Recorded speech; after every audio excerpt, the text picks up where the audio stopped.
Hello, magandang araw po. Kumusta po kayo? Sana po ay nasa mabuti kayong kalagayan. Ako nga po pala si Mark and welcome to Mark Collections YouTube channel.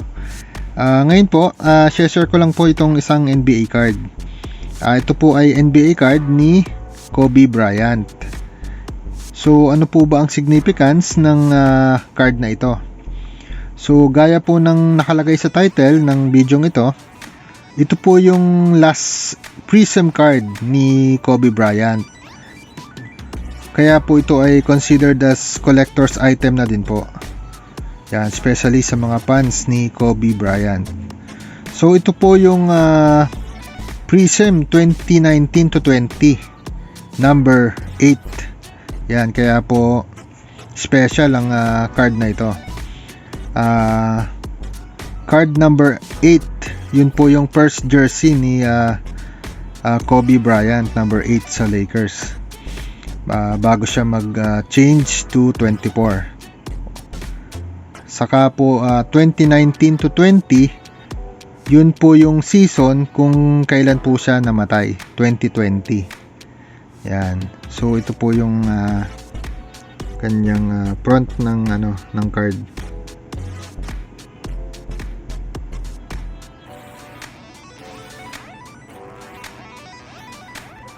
Check naman po natin yung likod. Yan. Yan po yung likod. So, card number 8.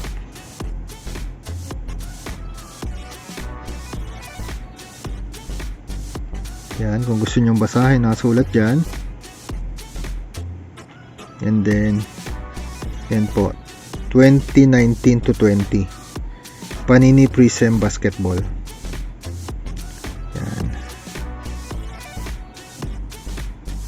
So yan po ang last Prism card ni Kobe Bryant.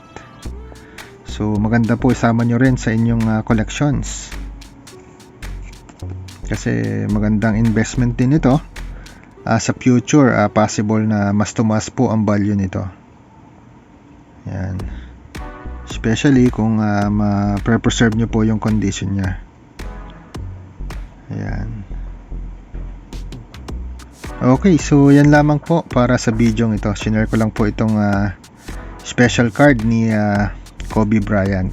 So salamat po ulit sa inyong panonood. Sana po ay pa-like at pa-subscribe naman po kung hindi pa po kayo nakapag-subscribe. At pa-click na din po ng notification bell para po updated kayo pag meron po ulit tayong bagong upload na video. So muli po ay maraming salamat. Ingat po kayo palagi. God bless you po. Bye bye po.